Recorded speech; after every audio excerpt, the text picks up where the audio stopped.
Okay, so plays out in a few ways, but we have the Three of Cups here as your underlying energy. So this could be about a friend situation. The Three of Cups is our network of support, the people that we love and support and that love and support us. This could be a celebration of some kind when it comes up, especially as an underlying energy. So some of you might have some Leo friends and you're celebrating their birthdays or something, right? But it is a celebration. It's the people that we connect with.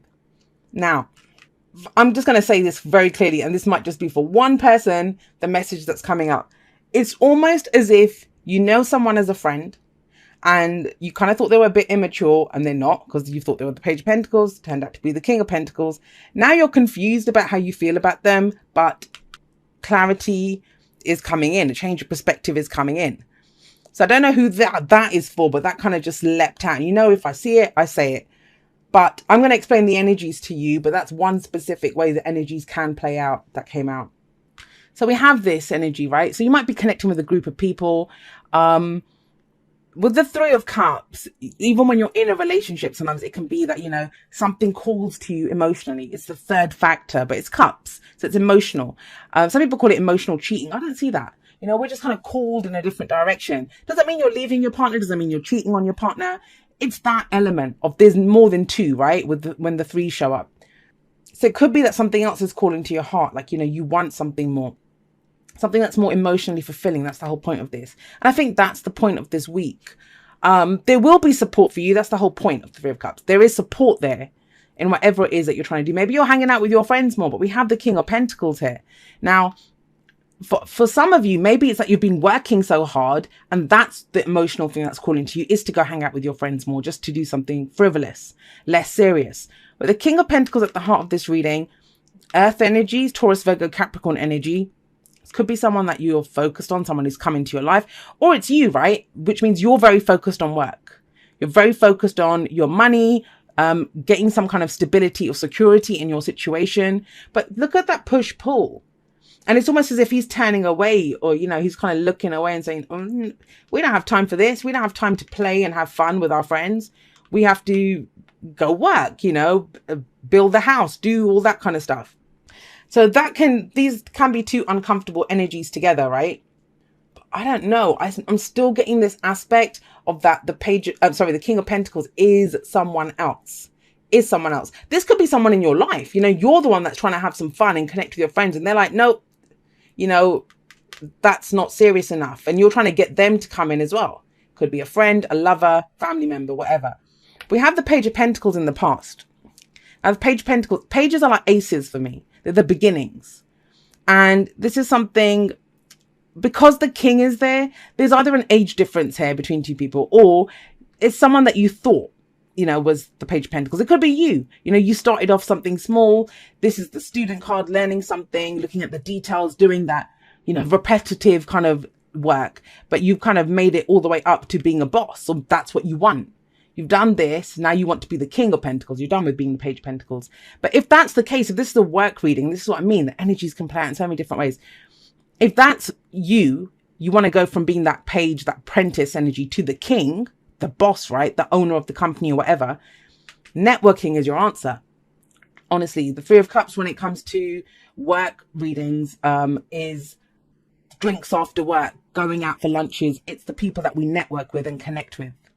Because it can't just all be about work. That's work too, right? Getting to know people personality-wise. I mean, who are you going to give the contract to? The kind of nice person that bought you lunch, or the person that, they do the work well, but you're going to remember the person that made you laugh over lunch or something. It's that kind of energy. Now, what's coming up in the present is the moon.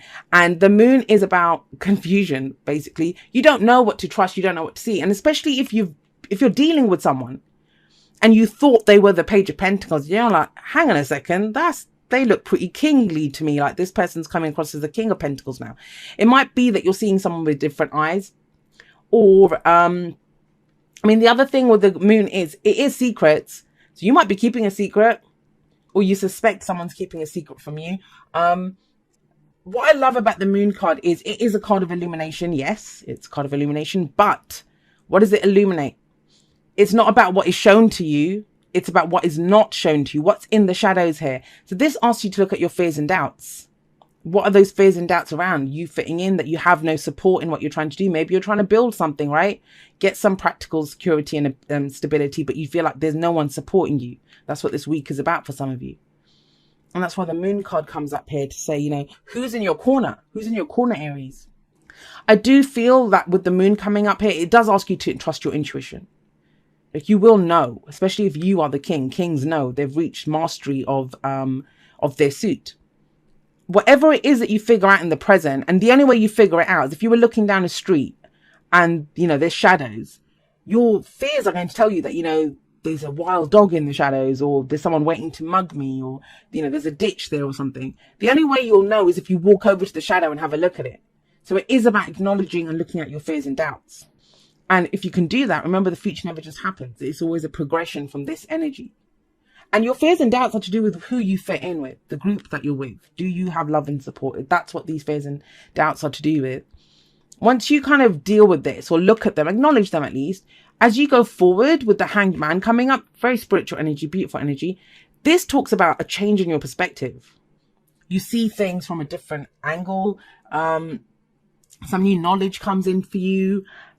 This is about surrendering as well. You surrender to whatever the situation is. So if you kind of start off the week feeling uncertain and you're like, is that a page? Is that a king? You know, is it a bird? Is it a plane? No, it's that kind of energy that's coming in, that there is confusion, and it's okay to be confused.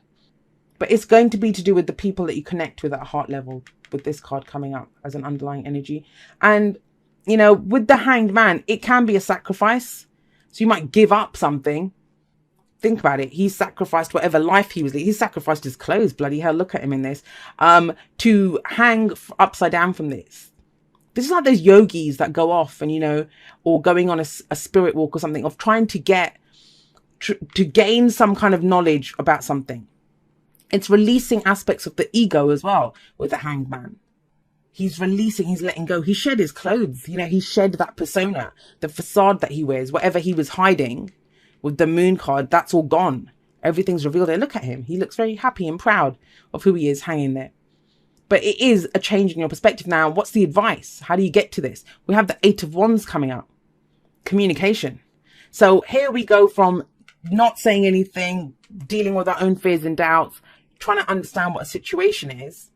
And I do get the sense that, and it's general, right? So it can go both ways. Somebody, I get the sense, swallows their pride and actually says something. And that opens up communication. It opens up, and I do talk about communication in the outro, so be sure to listen to that, because communications have been a topic that have been coming up a lot recently. Now, what is this communication with? Because the other thing with the pages, I don't usually see the pages as people. I see them as energies. This can be an offer. So it might be understanding more about, what is this offer?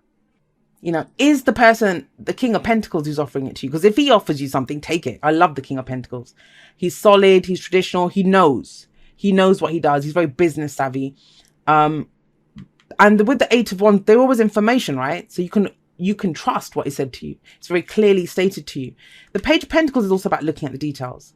Maybe you've looked at the details of something and now you're communicating that because you understand it. Because first you looked at the details, kind of got you a little bit worried. You got a new perspective on this, and now, you know, you're ready to share it. Well, actually, that happens before this. So the change of perspective comes in after the communication. You need more information. Whatever the situation is, with the moon coming up in the present, you're not going to be able to figure it out on your own. You have a hunch about it. You have an intuition about it, and you're probably right. You know, if you trust and I always say trust your higher self anyway. But get more information, talk about it, communicate. Right, I'm going to pull you some oracle cards and see how we can expand on this energy. Honesty is essential. This is it. To be a loving person, it's important that we speak truthfully and in a loving manner. And think about it, right? This is secrets. So something's hidden here, not seen clearly. But, you know, with the 8 of Wands, that's the advice. Talk about this. Say it. If you guys have fears and doubts, or if you think, like, you know, for your friends that you're not really supporting me, or you want to find out if someone has your back, if they're really a page, or if they're really a king, right? Then you have to speak about it. You have to. You don't have to, right? But if you want clarity, you do. If you don't, if you're happy to just kind of figure it out yourselves, to deal with your own fears and doubts, well, that has to be done anyway. But then once that's the whole reason. Why do we look at our own fears and doubts? Because what our fear does is it tries to protect us. So it stops us from doing stuff. but we're not really in any danger. So what if we go and say something to someone, honestly tell the truth, and they tell us to piss off or something? Like, do you know what I mean? Fork in the road. There's a decision that needs to be made. Fork in the road card. It talks about, obviously, fork in the road, that it's time to pick a new direction. You have to pick one of the roads. And I keep saying have to. You don't have to do shit. But even that is a decision. Even not picking a direction, even staying where you are, that is a decision as well, right? And it's almost like you're looking down, you don't know which one to pick. Now, often when we have a situation like this, where we have to make a decision, or we're faced with more than one option of what we want to do, and this can be opportunities that come in for us, there's things pick up, we are faced with different opportunities. I am getting more communication with you guys for this reading. This kind of backs that up. But even if it is more than one opportunity and trying to pick one, the biggest fear that people have is, I don't want to make the wrong choice. That's where your fears and doubts come in. I don't want to make the wrong choice. I don't want to pick the wrong direction. But there is no wrong direction. You can always course correct. And if you just pick the one that feels the best to you, that you think this is the one. You can't make a wrong choice. If that's the one that looks the most appealing to you, then go there. Surrender to your decision. Surrender to that choice. And even if you start going down it and you realize it's the wrong one, go back, go to the other one. You can always course correct, always. There we go. It says, dear you're in such good shape right now that we're all doing a happy dance. In this moment, you have the power to make a choice. You guys have a choice. Where was I? To get with spirit and co-create a miracle. You may wonder where this is all going, but if you want to manifest your desires for the highest good, you need to stay focused on the now. All power is in the present moment. Ask yourself, what are your dominant thoughts now? What beliefs are you motivated by? Do you have clarity right now? And that's the moon. All of this is the moon energy that's going on here. How is your conscious contact with the divine? Are you plugged in, or are you trying to do life all by your small self? And like I said, this is a very spiritual card. So this is about that faith. This is about releasing that kind of feeling of having to do everything yourself and surrendering to what's happening. All right, it says, get rid of negative energy now. Resentments be gone. Forgiveness and love enter. Forgiveness and love enter, please. You can do your life beautifully and create your most powerful future right here, right now, in this moment. Aren't you thrilled to know you have a huge cheering section over here? Love and hugs always. I mean, this kind of feels more like a week where there are opportunities. You're trying to figure some things out. A lot of it is to do, even if it's not, even if you're fine with your friends and you have a great, your family, friends, whatever is great, your relationship's great, then that tells you are supported. You have support here for whatever it is you're trying to do. Maybe this is something work-wise that you're trying to go forward for, right? You're the King of Pentacles. You're trying to build a career, trying to build a business or something. And your fears and doubts kind of come in here. But if you surrender to it and speak, communicate, and there are opportunities coming in, take the opportunities. Because the biggest kind of hazard or kind of the sticking point here, they're the fears and doubts, but they come from us. There's nothing actually there. It's confusing. But the thing is, the moon card says to you, can you walk this path in faith? And can you walk this path in faith, Aries?